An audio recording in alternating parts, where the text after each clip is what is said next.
told that 2 deputies have been hit by that gunfire. Their condition unknown right now. But take a look on the other side of the van.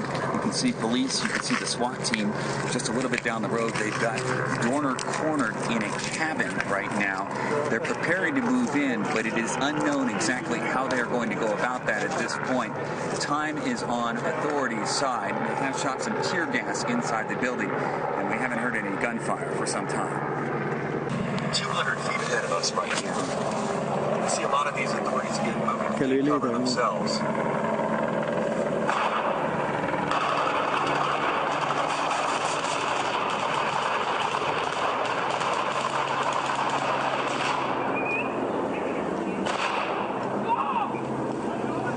I hear some screaming.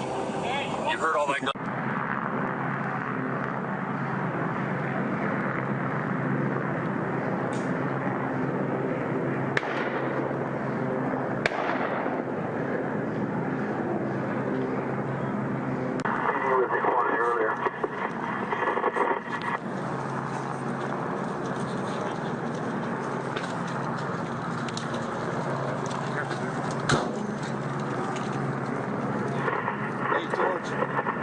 George, you got your heavy vest? Yeah, I do. You gonna use it? No. Unbelievable, Carter. You know, I can tell you, Pat, in the moments that we were listening to that, there have been some activity here, and I can see a green-tinted gas rising from the cabin right now. One would assume that that is the tear gas that police have been trying to get inside of this cabin. I don't want to give away any of the tactical details of what's going on in case Dorner is perhaps listening to our reports right now, but I can tell you they've got it surrounded with armored vehicles, and it appears, and I can see that green gas drifting through the air right now, so it appears that they have gotten some of that tear gas at least near or possibly inside that cabin right now. And Carter, earlier you were describing perhaps police trying to communicate with the person inside that cabin using what I think you said was like a megaphone or a bullhorn. Can you tell us again about that?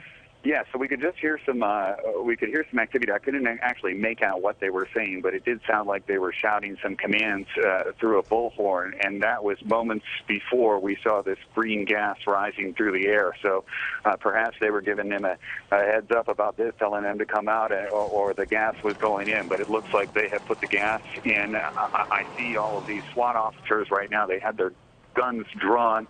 Many of them have them raised to their shoulder. They're keeping an eye on the area surrounding this cabin right now. And from my vantage point, I can no longer see these armored vehicles, and I counted 4 of them earlier.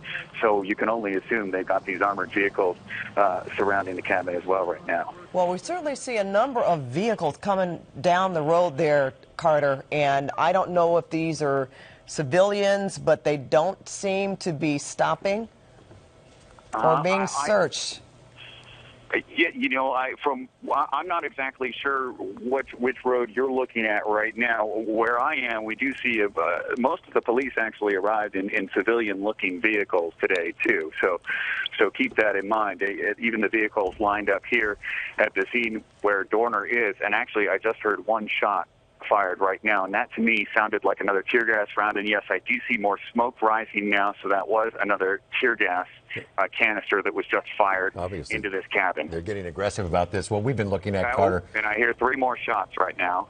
Tear gas shots or rounds? These are tear gas shots. Usually you can distinguish them. Right. They sound a smaller caliber than the assault weapons that these officers have been firing, so you can tell the difference between the sounds of the hold on, Carter, a second, just to let people at home know what we're looking at on the left. That's where 330 comes out at the bottom down there, and as Pat pointed out, cars are just coming down. And Pat, take a look at that. They were searching every vehicle, every part of every vehicle. Yeah. Now they're not, which, you know what, That's what only I was lends trying to further point credence. Yeah, further credence to the fact that Makes I think they believe they've got their guy up in that cabin. That's true. Now, Carter, you said they have surrounded the cabin.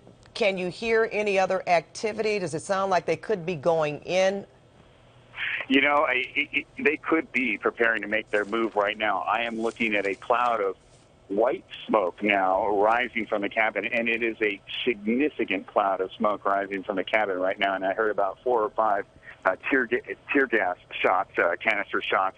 So it seems to be that's the case. Now, you know, I don't know exactly what the plan is here, but one would assume that they would try and subdue Dorner with this tear gas and then try and surprise him maybe with a flashbang grenade before they make entry.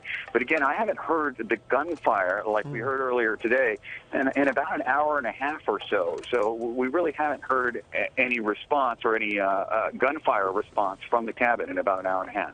All right, and again, Carter, as we're talking to you and we're looking at this live picture on the left here, there are a number of vehicles coming down that mountain, and again, it doesn't look like they're being stopped and searched, and I can't tell from our vantage point if these are non-civilian vehicles as well, but it certainly seems to be a lot more traffic exiting off Highway 30.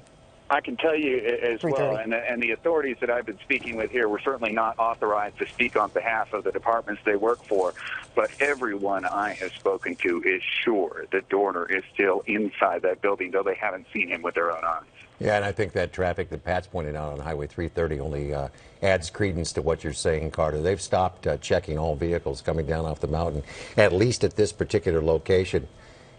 And they were trying to do a fastidious job of that before. Right now, we're going to check in and get the latest. Lieutenant Andy Nyman. In